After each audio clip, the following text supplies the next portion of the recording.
You are the creator of reality. And so, do you get how this is following around? I am the creator of my reality. So I'll look out into the world at realities I don't want to create that are only realities because somebody else beat the drum of them. And because they are reality, now I'll beat the drum of them and make them my reality. And we say, that's dumb. Why do that?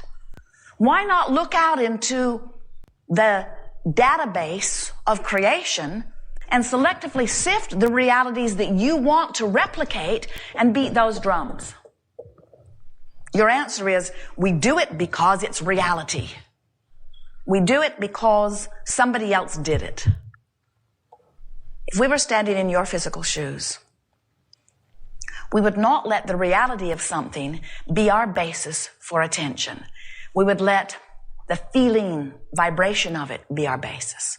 So we would start saying to anyone who was interested in knowing what we were about, if it feels good, I give it my full attention. If it doesn't, I don't look at it at all. And you know what they'll say to you? You should face reality. And then say to them, I do it all the time. I've just become a more selective sifter of the reality that I face. Because I've begun to discover that whatever reality I'm facing, whatever reality I'm talking about, thinking about, remembering, regurgitating, whatever reality I'm making statistics of, whatever reality I'm holding for very long in my vibration becomes my own reality. And I have become particular about the realities that I replicate in my experience because I've discovered I can create reality. I can create reality. I can create reality and I can choose the reality that I am creating. Ooh, we love saying that to you. You are creators, and you can create anything that you want, but there's a better way of saying it. You can and will create anything that you are giving your attention to.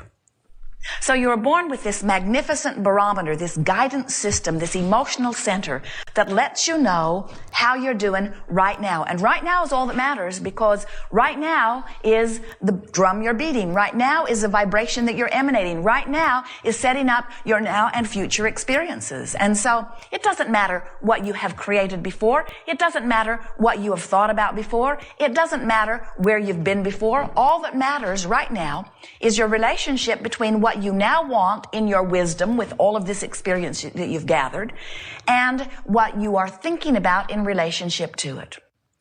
If you want more money now, you must stop beating the drum of absence of money. You got to stop talking about there not being enough. You've got to stop beating the drum of not enough. And you say, well, how can I not notice? And we say, oh, of course you're going to notice. Just don't make a federal case out of it. Just don't focus upon it incessantly. Stop talking about it. Stop using your not enough money as the basis of explaining to people who you are.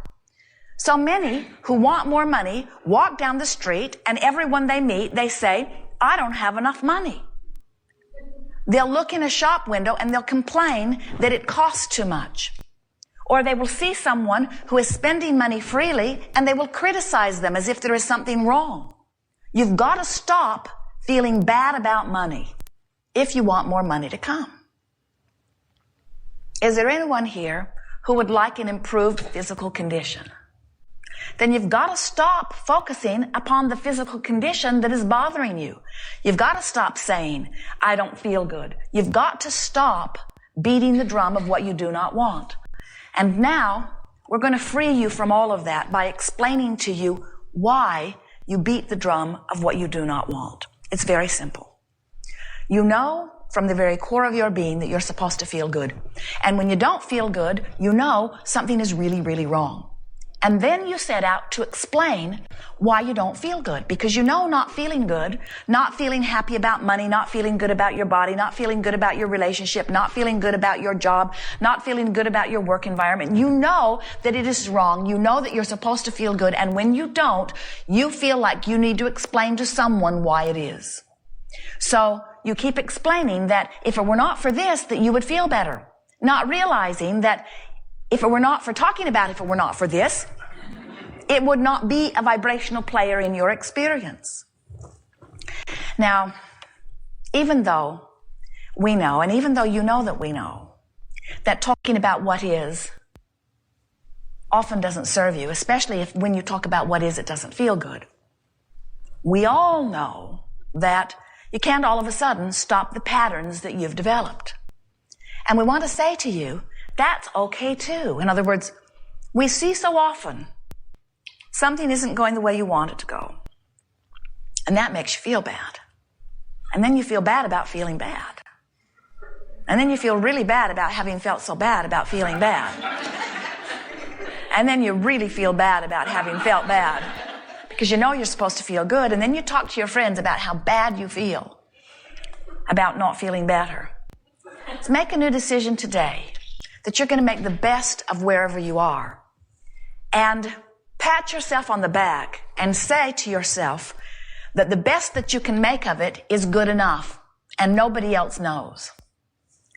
What we mean by that is sometimes when you're in the depths of despair about something, anger is a relief.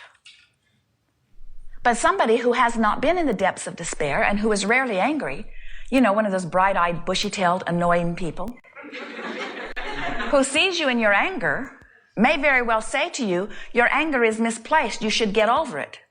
At which point, you'd like to punch their lights out. Because they don't know. No one can know that the anger that you're feeling right now was a big improvement over the despair that you were feeling before you chose the anger. Nobody knows that the anger that you're feeling and maybe even displaying is an improvement in your vibrational stance. That in order to stop beating the drum of despair, you chose the drum of anger and it was a better drum.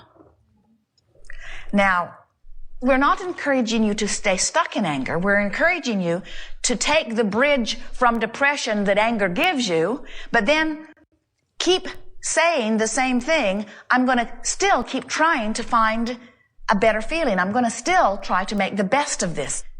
You have come forth into a creative environment at a time when the energy is moving faster than we've ever seen it, any time, any place, anywhere. You are a creative genius. You said, I want to be part of this fast-moving energy. I adore an environment where there is so much variety to choose from. And I will pay attention, you said, to the way I feel. And I will mold the energy.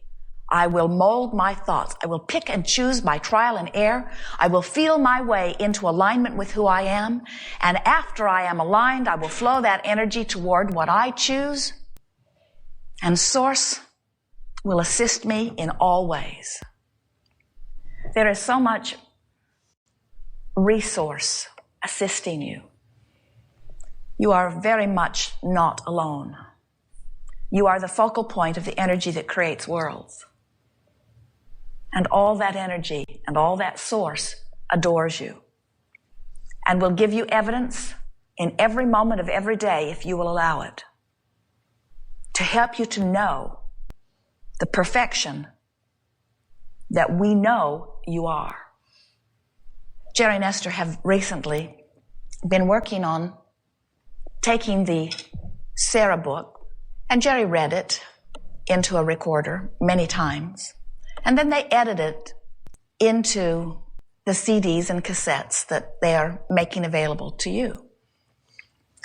And someone had written them a letter knowing how much Esther likes the alignment of numbers.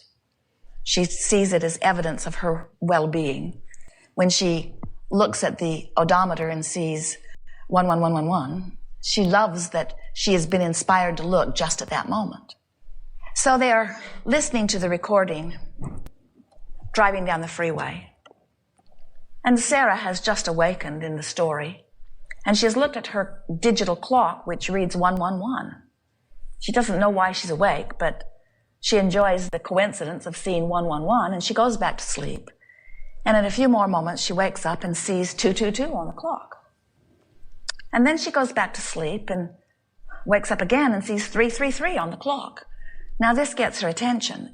And as Jerry and Esther are listening to the recording, first time they are hearing it as they are driving the monster bus, they are at mile marker 333. And Esther says, I adore how the universe is able to orchestrate these things to make the timing of our life so apparent to us. But there is an even stranger coincidence, as if there could be such a thing as a coincidence. So a woman wrote to them, "I think it is lovely," she said, "that the Sarah book ended on page 222. And Esther said to Jerry, "I was not aware of that, were you?" And then Jerry recorded for days the Sarah 3 book. And then Esther took all of the pieces of his recording and put them together, taking this best paragraph and this best paragraph, the best reading that she could find, and pieced it all together and made the chapters 1, 2, 3, 4. And then, in order to decide how much sound would go on each recording, she said, "I'm going to make one long document, and then I will divide it into 3 or 4 pieces." And when she pieced all of the chapters together, the length of the recording across her sound machine said 222 minutes and 22.22 seconds. And Esther said, "This is freaky." She doesn't mean freaky. She means this is spectacular. She means this is amazing. She means this defies logic. She means this is bigger than my mind can conceive. She means source energy is aware of us. She means source energy knows how much we like these things and guides us in increments, moment by moment, over weeks and weeks of a project in order to give us that moment of high at the end culmination that pleases us for no other reason than that it is pleasing to us slightly in the moment. Can you understand how much well-being is flowing to you? Do you understand how much orchestration is available to you? Do you understand how adored you are? Do you understand how the creation of this planet, the creation of this universe, do you understand how it all fits together for the perfection of your experience? Do you understand how beloved you are, how blessed you are, how adored you are, what an integral part of this creative process you are? We want you to. We want you to begin to understand the blessed nature of your being, and we want you to begin to look for the evidence of it, because we are showing it to you in every moment that you will allow yourselves to see it. Not just in lining up numbers, but in lining up lovers, in lining up money, in lining up fulfilling experiences, in lining up beautiful things for you to see, in lining up circumstances and events, in lining up amazing co-creative experiences where you are rendezvousing with one another for no other reason other than for the fantastically important reason of fulfilling you and satisfying you and pleasing you and giving you joy in the moment. Motion forward is inevitable. It must be. You cannot help but move forward. You are not here as the quest to move forward. You can't not move forward. You are here to experience outrageous joy. That is why you are here. Jerry and Esther have a dear friend. They've been friends with this man for years and years. And he says to them, "There's nothing important going on here." And it's his way of saying, no reason to get upset, no reason to worry, no reason to fret, no reason to fear. Nothing important going on, meaning there is no way that you can fail. There is nothing that can go wrong. The outcome of that which you are will continue to be extraordinarily wonderful. You think, "Oh, I could get sick, I could get run over by a truck, I could die." And we say, yes, many wonderful things like that could happen to you. Once you give up your fear of death and you accept your immortality, and you understand that you will never cease to be and that there will always be a powerful now, and the consciousness that is you will never end, and that it cannot turn out anything but wonderful, then maybe you will relax and say, there is nothing very important going on here. There is only an entire universe that has been established to point me toward a moment in time where I might experience some joy. That's what it is all about.